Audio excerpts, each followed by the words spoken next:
It has that pegged at a cool $93 trillion over the first 10 years. $93 trillion over the first 10 years.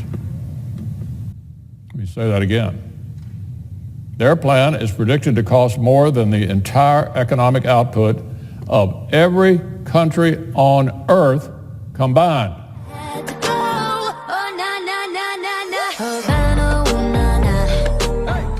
Hello and welcome back. Just before Senate Majority Leader Mitch McConnell highlights the key points of the Green New Deal, here's an update on youth protesters that swarmed his office this past Monday.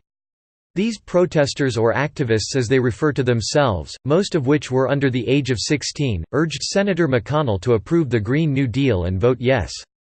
The Green New Deal is our best and only solution right now, Varshini Prakash, executive director of the Sunrise Movement, was quoted as saying.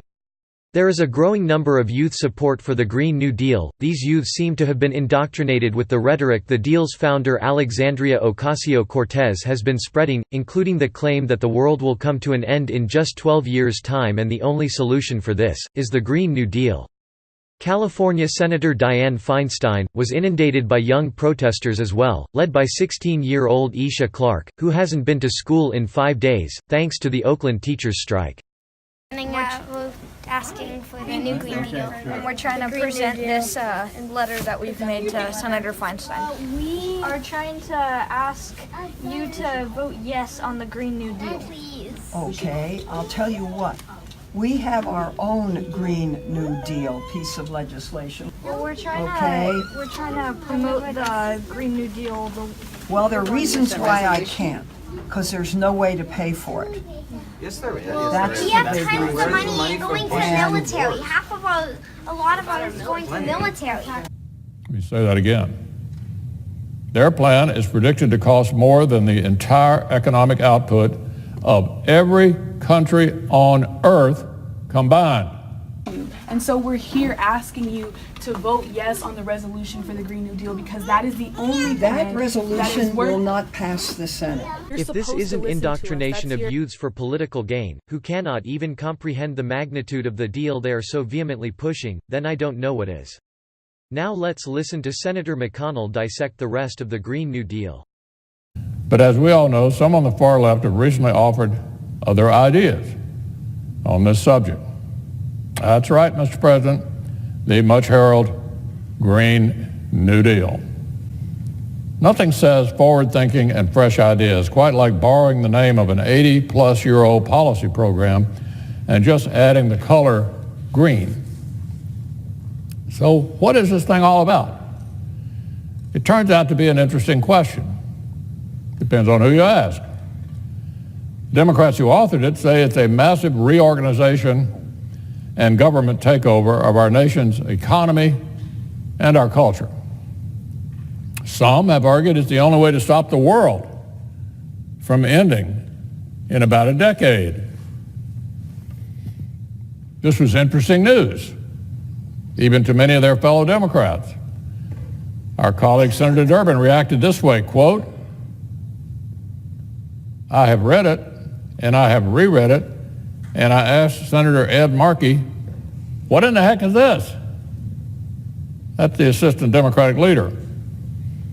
But it looks like one way or the other, the Democratic Party as a whole is eager to get behind this great idea.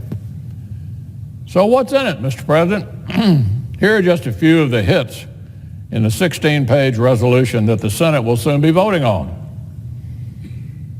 Here's one you'll like. Upgrading all existing buildings in the United States and building new buildings. Don't want a federal bureaucrat to decide how your house should look or what size it should be. Don't want to pay to rebuild the entire downtown. Don't want to tear down your small business so it can be replaced by the government. Too bad. These new social planners, they know best. Here's another quote.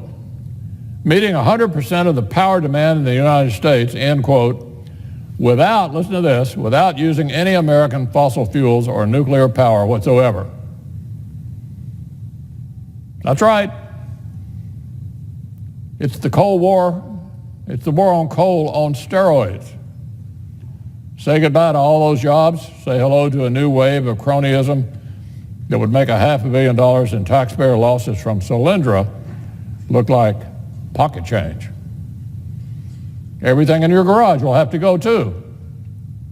A lengthy background document that this plan's authors have since tried to scrub from the internet helpfully explained that a Green New Deal would mean replacing every combustion engine vehicle. Every combustion engine vehicle. How about this one, Mr. President? Guaranteeing a job to all people of the United States. That one's buried on page 14. A government guaranteed job for everyone. That may sound like a good utopian goal, but their handy background document makes the real intention known. Promising economic security for all, and listen to this, Mr. President, even for those who are unwilling to work. Even for those who are unwilling to work. That's a lot of magic wand waving, but I've only scratched the surface. The background document also called for a plan to build out high-speed rail at a scale where air travel becomes unnecessary. As our colleague Senator Hirono pointed out, this might be a tough sell in Hawaii or Puerto Rico or other places. And the governor of California just scaled back a high-speed rail project in California because, as he put it, would cost too much and respectfully take too long. Even with a heavy federal subsidy, it is billions over budget and behind schedule. That document also promised to magically remove pollution and emissions from manufacturing. Just like that. I wonder why nobody's thought of that before. So it's clear what we have here. It's the far left Santa Claus wish list dressed up to look like serious policy. Now, bad ideas are nothing new, Mr. President. Silly proposals come and go. But the philosophies and the ideas behind this textbook socialism are not just foolish, they're dangerous. Dangerous. Their ascent in the Democratic Party is a real threat to American prosperity and to working families. Chairman Barrasso reported that one analysis found this proposal could increase the average household's power bills by as much as, listen to this, $3,800 a year for the average household. Another estimate predicted that families would have to spend hundreds of billions of dollars just to replace common household appliances with Washington-approved models. And what about the total cost to the government for this socialist shopping spree?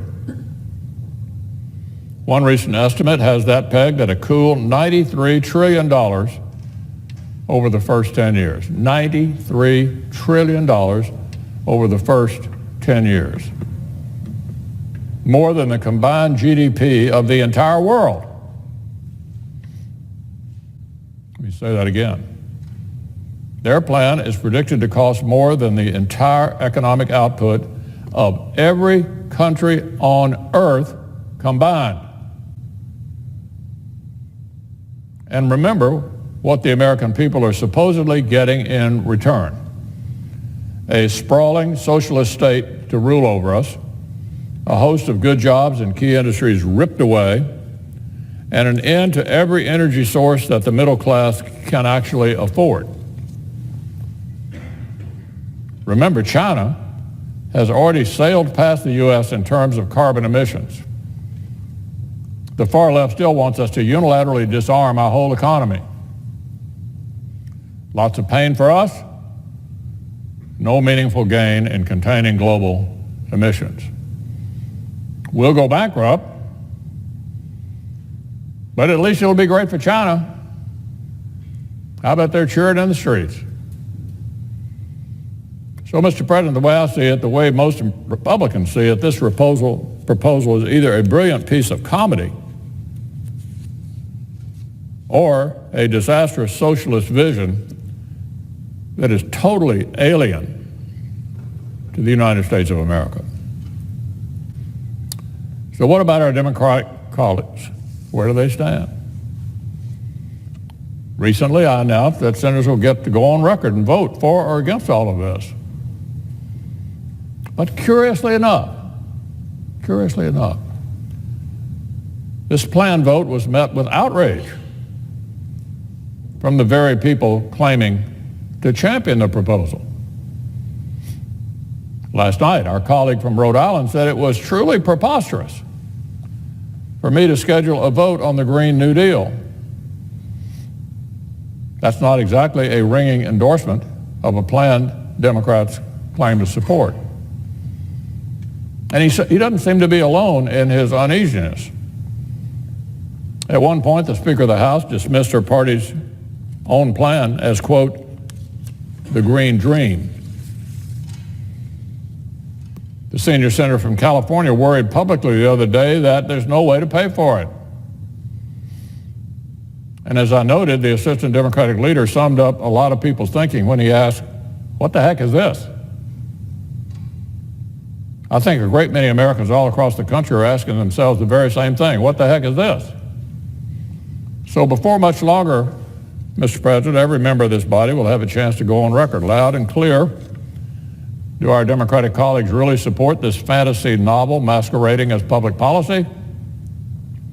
Do they really want to completely upend Americans' lives to enact some grand socialist vision? Do they really want this to be their Democratic Party? Well, before long, the Senate will vote, and these questions will be answered.